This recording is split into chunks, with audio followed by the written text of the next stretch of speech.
How's it, guys? Good morning. What's up? We are in where are we now? Tallinn in Estonia. Today we're doing a walking tour, free walking tour again. Not again as in here again, but again as in another free walking tour. For breakfast this morning, got a little bit of sliced up sausagey, hammy stuff, cheese, toast, coffee. And I had some cornflakes and milk, but they just went right, so it's not right there. And ignore that, that's my dad's leftovers. Egg.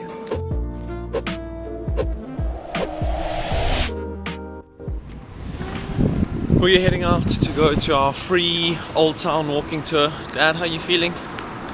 Sore. We've done plenty of walking on cobbled stones in the past, how many days have it been? 6 days? 6. So, everything is a little bit sensitive. A la Hindus. Isn't that mixing up two different religions? There we go, that's our tour. Tales of Rival. Free Old Town tour. Okay, we are off. This is very much a dramatized tour where I think our hosts are drama students or they're just playing characters.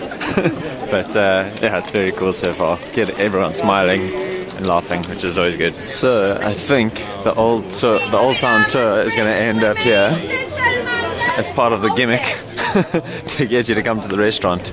Genius, really. Genius. Bubble boy. Sick. Oh, so cool. Yo, wicked. Let us take a good look into that direction and then into the other direction. These sides don't have any historical value. We need to stretch our necks a little bit, yeah? This is the first well that they built in Reval before it was Tallinn. Obviously wells to make water, whatever, and the water wasn't that great. So, long story short, the water wasn't lasting longer than a day or 2 days, whatever, so they started using it to make beer. And then the monks decided that they were going to start serving beer in their churches instead of wine because beer is the wine of the north. And then when the Pope heard about that, he was like, no fam, that's not happening. So he banned beer. So then the monks were like, okay, well if the beer gets banned, we're going to struggle to convert the last pagans to Christianity.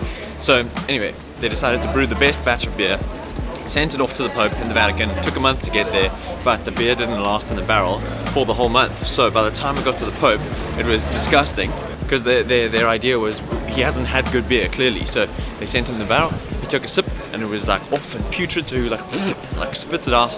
But then, in a twist of fate, or as they were saying, a twist of irony, the Pope decided that if the monks want to serve this beer to the last pagans, it will cause them suffering or whatever, which will bring them closer to God.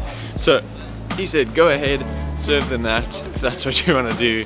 And yeah, so he unbanned beer. He lifted the fatwa. I think that's the... The fatwa? Yeah, that's a religious...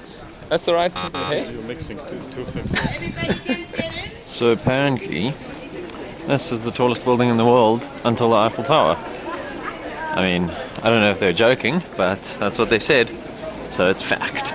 They're telling us about how the nobility or the nobles were taxing, similar to Poland, where they had, well, in Poland it was a window tax, eh? Not that I remember that. But don't tell our government. Okay, yeah, but here they had light tax, which meant any light that came into your house through your windows would be taxed. So like big windows like this, which have actually been remade, were for people who were only stupidly rich.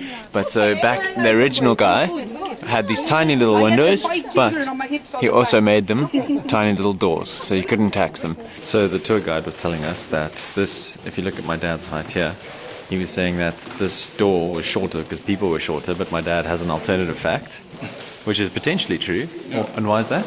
No, if they walk through, they had to bend, so anybody standing behind could hit them over the head. Young builders stopping the show. And that train thing, Jesus, chaos on the street. Fun fact. This place is the house of the Brotherhood of the Blackheads. Blackhead being Saint Mauritius, I think he said. And that place was just for all the single guys, all the single wealthy merchants. And at Christmas, obviously in the Northern Hemisphere, it's dark and cold and muggy, so they wanted to have fun. So they went into the town centre and they were drinking beer, they took their wine and their torches and they set a Christmas tree on fire. And that became their tradition. And they did that for 3 years, where they would set a Christmas tree on fire because it was like, yeah, it was like, haha, screw Christmas type thing. And then eventually they burnt down the house. So the burning of the Christmas tree got banned. But then the next year, they didn't know what to do. So they took lots of little candles, put them in little lanterns, and then put that on the Christmas tree.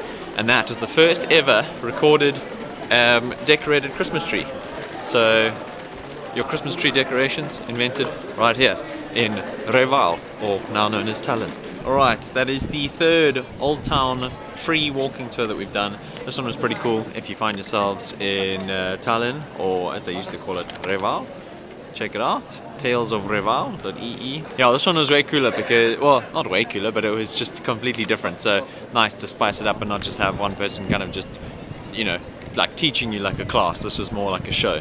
So very cool. They were great. Great performance. And we're gonna now find something either just to have a little snack on or a bite to eat, and then we're gonna go check out this exhibition, Power of the Mind, Leonardo da Vinci. So the place that we've come for a little snack and beer is this place, Toit Food. It's in the town hall, so that's the town hall up there, and they do beer and soup. And when I asked the waiter, I was like, apparently you guys do soup? And he's like, yeah, our soup is the best. So, and it's elk meat soup. I saw them dishing some up when I went in to go find out what was going on. So we've got 2 portions of elk meat soup and 1 light beer and 1 dark beer. And judging by the people sitting over there, I think the presentation is pretty cool. There we go. Beer time. You got thirsty. Cheers, Dad. Cheers, Matthew. Enjoy it. This is cool, huh? Yeah. Very cool. Let me know what you think of it. You give it a taste? What I think? I need it. Yeah. Yeah? Yeah. Yeah? Good? Sehr good. This is cool. Look in there. Proper medieval. Ah, it's good. That might be my favorite one yet. Might just be the glass making it taste better, but or the mug. There's the soup. It comes in a little clay pot, and it doesn't come with a spoon. You get to sip it straight from the bowl. Give it a bash. I don't know how. I want to be filming if you make a mess of it. Which side? I don't know.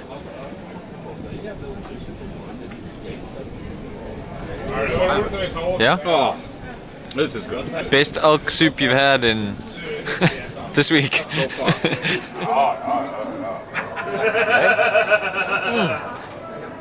That is good. Oh. We'll come back for a big portion tonight. Time for Leonardo da Vinci, The Power of the Mind. Kind of looks a bit like you on the poster.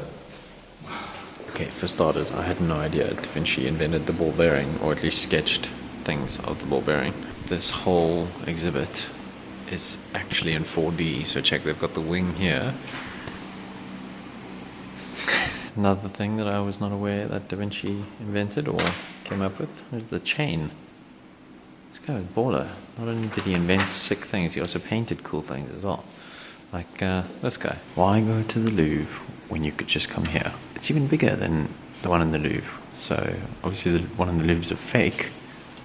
Da Vinci did this. Well, not this exact one. And technically he never got to see this because back in his day, that one's supposed to be a mirror, but back in his day they didn't have the technology to create such impeccable mirrors as we do today. But you can see yourself from every angle without having to turn. Right, that didn't take long. And one thing's for sure, that guy, Mr. Da Vinci, he was a genius, well ahead of his time. Also, just like my papa, apparently, but also we met him because according to one of the other guys that was in the exhibition, he believed that he was Leonardo da Vinci in a previous lifetime.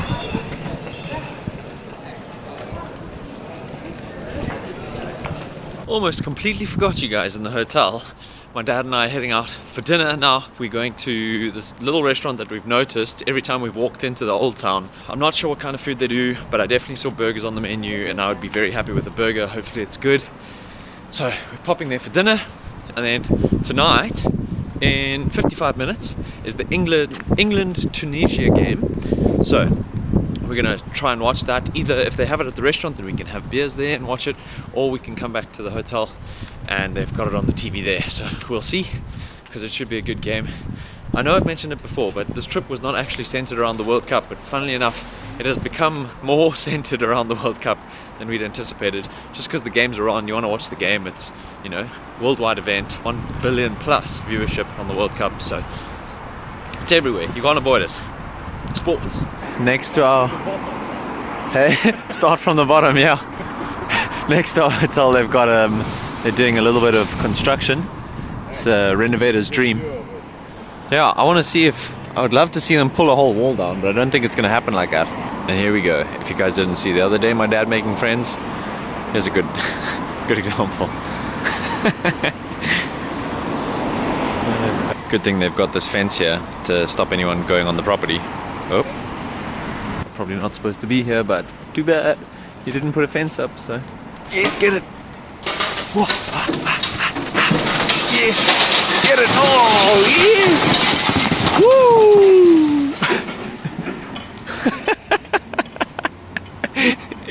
Oh yes, get another piece. Oh, this is good. This is great. Unobstructed view. Jeez. We should bring our burgers and eat here. I'm just waiting for a big chunk and then I'll be happy. Here we go, on the window. Get it. It's probably a lintel above. The glass is still standing there as well. Yeah. That's ridiculous. Throw a stone. Quickly while you still can. Oh. There we go. Hey! Fantastic. Alright, this is the place that we've seen. That's where the people have been sitting. Maybe it's just not popular on a Monday night. Or it's closed. Oh, it's got a sign that says open. Estonian Burger Factory. I'm always fond of places that say they're probably the best. So probably the best burgers in Estonia. I think I'm going to go for the Retro 69 just because I like the idea of coleslaw, smoky bacon, grilled cheese, all of that on my burger. And that's pretty much all they've got on offer here. We have ordered, we got some beers as well, just little ones this time though, because we want to go back for the game. A Le Coq, I don't know what the A stands for, but yeah, something about the rooster, clearly. Or maybe it means something else in Estonian, who knows. It's a premium lager, beer time, let's go, let's have a taste. Cheers. That's nice, that's nice. My tongue's actually a little burnt from the soup today. I realized. How's your tongue? Fine. Soup. Good. You're tougher than me, I think. You think? You can tell the toughness by the color of the beer. You think? Even the restaurant staff aren't safe.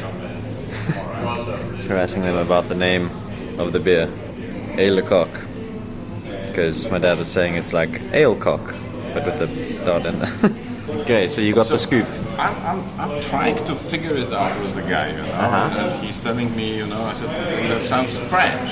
Yeah. And I said, if you remove the full stop from ale le coq, you know, it's ale, which is beer, particular brand of English beer, you know, and cock, it's a cock. And, well, in French it's a rooster or something. Yeah? Correct. Okay. And he said he doesn't know, but that company, it's an Estonian company which was established in 1840. 200 years tradition, you know, they mastered it. So I got the Retro 69, it's got coleslaw, crispy cheese on there, bacon, and my dad went for the kiddie's burger. Because you don't like to eat much at night, eh? You don't eat a big dinner. No. But I didn't realize mine didn't come with chips, but luckily his did, so we're all sorted.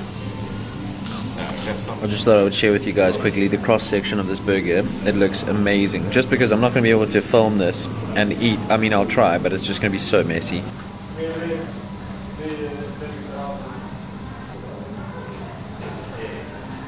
Very good burger.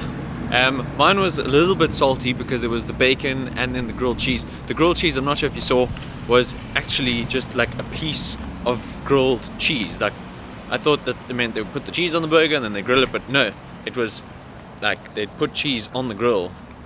So quite nice, but just a little bit salty. My dad probably would have preferred it, but No, it wasn't. Mine wasn't. It was for the kiddies. I decided I'm going to sign off here because I haven't signed off already twice on this trip. I've just kind of forgotten, or we've gotten back and then one of us has fallen asleep and didn't want to wake that one person. As I always say at the end of my videos, Signing off. yes, Party hard. Tolerate people. Get lost. Don't kill anybody. something like that. Today we were catching a bus and heading through to St. Petersburg. We're going to leave the car here because you have to get special insurance whatever to take it across the border, so we didn't do that. So a policeman came onto the bus and he took our passports now.